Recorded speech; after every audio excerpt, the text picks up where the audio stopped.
It's my privilege once again to introduce another group of fantastic women to the stage.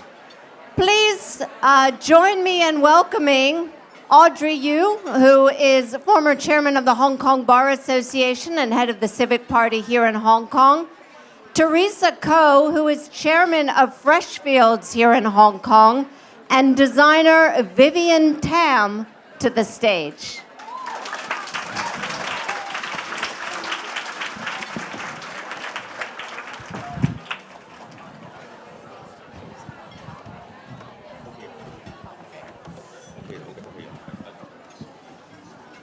Wow. What a group of women. Talk about role models. Vivienne, if I can begin with you. I love your dress, of course. Oh, this is from my Dunhuang collection. Dunhuang, yeah.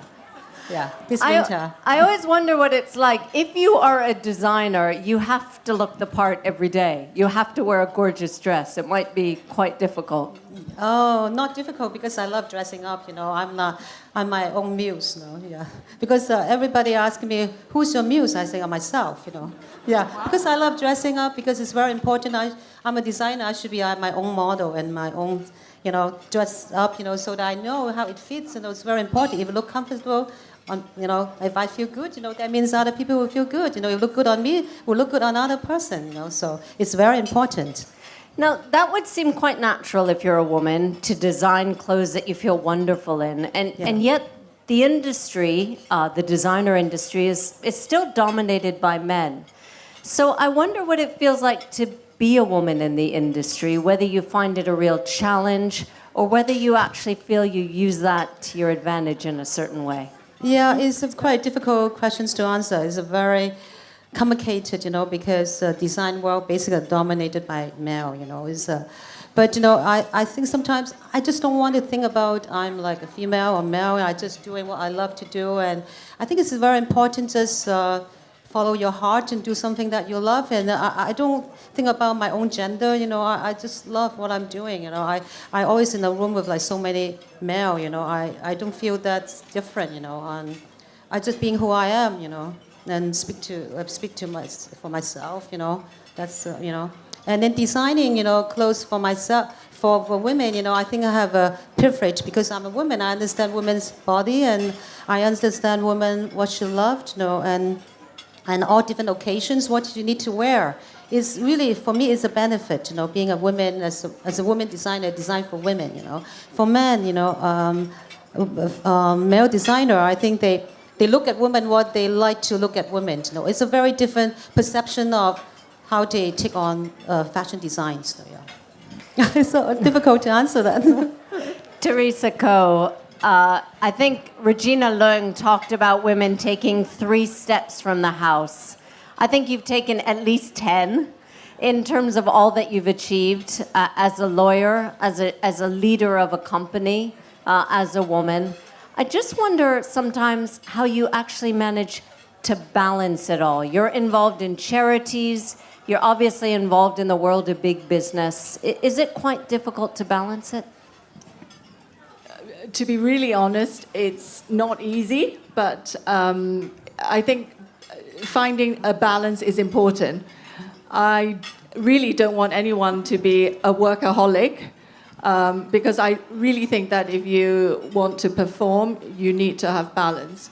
And if you want to sparkle, you need to have even much more balance.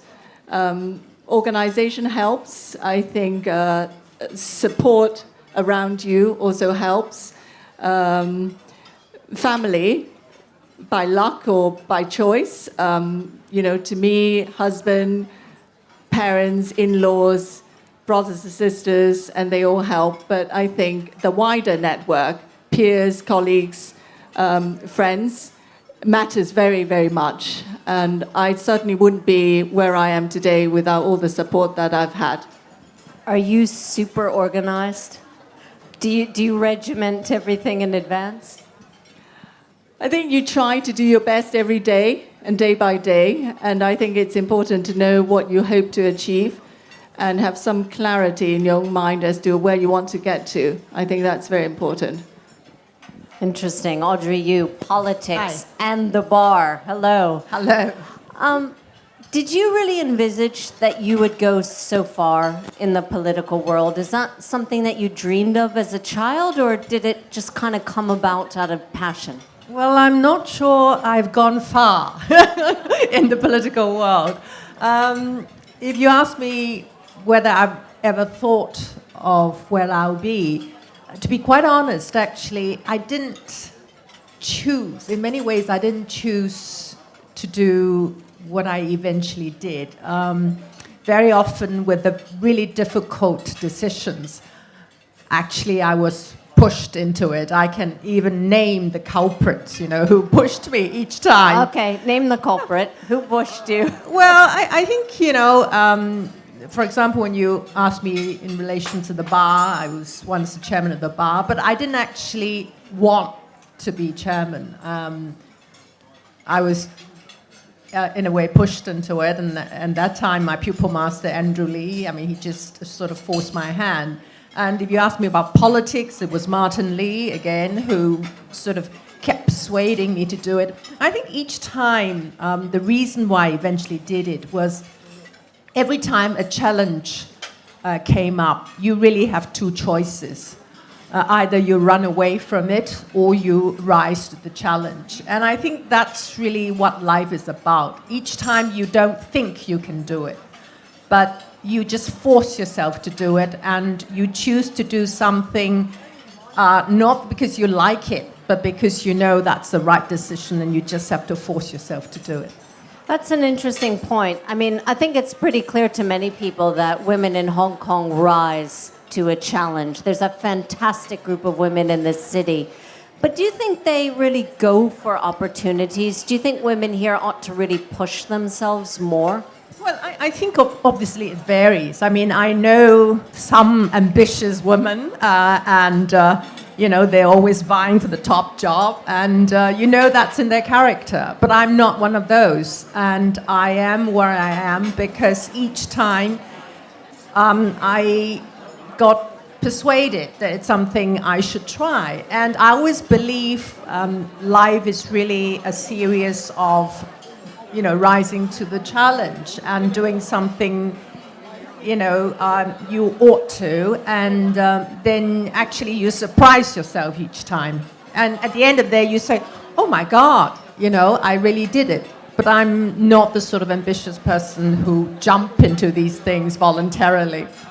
Teresa Ko, to really succeed in a big international law firm, the hours, I know, are a huge demand, but you do have to be ambitious, right? You do have to push yourself beyond the day-to-day. Did you find that a challenge, or was it just kind of natural to you? I don't think I really set out, actually, to rise to the top. I think to me, it's been identifying an opportunity and helping others, not just with your head, but with your heart. I still remember one of my very early clients who told me that, having me as his lawyer is like having a security blanket. And I really didn't like the idea because I remember what my 3-year-old daughter did to the security blanket. But I think as a legal professional, you are in a very privileged position because your clients rely on you, depend on you, which is a huge responsibility. And I think the challenge or the determination to want to do the best for them just spurs you on. And, I do relish a challenge. I think successful people always crave for the next challenge, and giving your best and having the stamina to achieve what you set out to do is extremely exciting. And I think that spurs you on.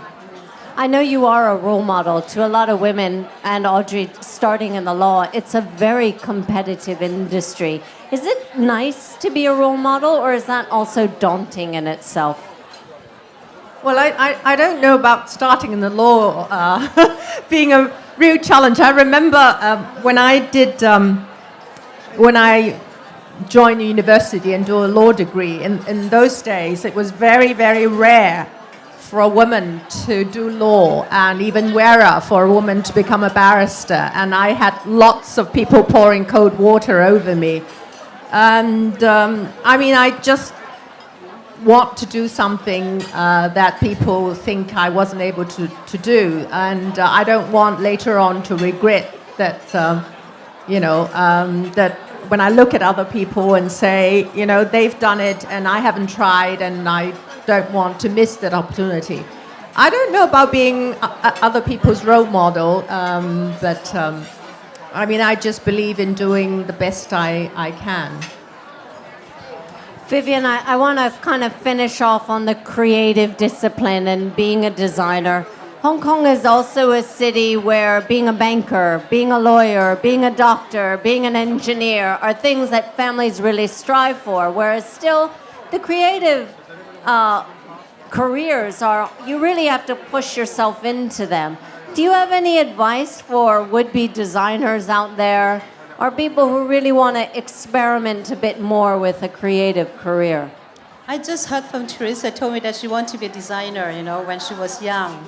And then That's she true. got pushed to be a lawyer. Me too. So I think that as women, we need to follow our own heart and what we love to do. I think it's so important, Maybe you will be the best designer, better than me, Teresa. Well, let's take a little poll. How many people here always kind of, and I'll admit it, dreamed of trying to be a designer at some point? Wow, right? so many, Yeah. Wow. So how did you translate that into reality? The reality is just follow your own heart. I think it's because of my mother too. When I was young, I watched her making her own clothes, and she helped me making my own clothes, and I help her, and then we're making our own clothes for Chinese New Year because we don't have money, and we make our own clothes.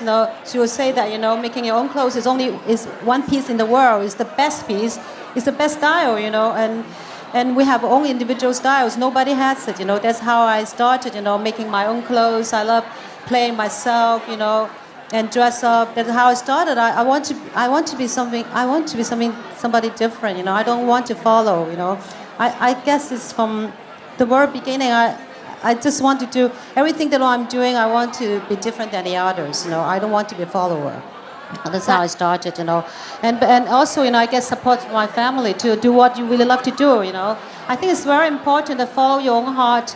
And do something that you really love to do. Be yourself and find your own style, and every day look at yourself, in your mirror, and then how to make yourself beautiful. I think it's very important, and how you make your environment, more interesting, like your home, have more plants in your house, and just like a lot of people, I find a lot of people at their houses like an airport, no trees, no plants, and like just a suitcase is so sad, we're so busy, but we need to take care of ourselves. Our own health, our body, and our mind is very important, That's how I wanted to encourage everybody. Take care of yourself, your outlook, and also your home. That's a truly amazing story about how Thank you. started. 3 truly amazing women. It's an honor to be here with you tonight. We've got a very big and rowdy crowd, so I think we're going to let them get back to their dinner. But on behalf of the Women's Foundation, thank you so much for being with us. And I know there's some people who would also like to say thank you. Thank you. Please follow your own heart.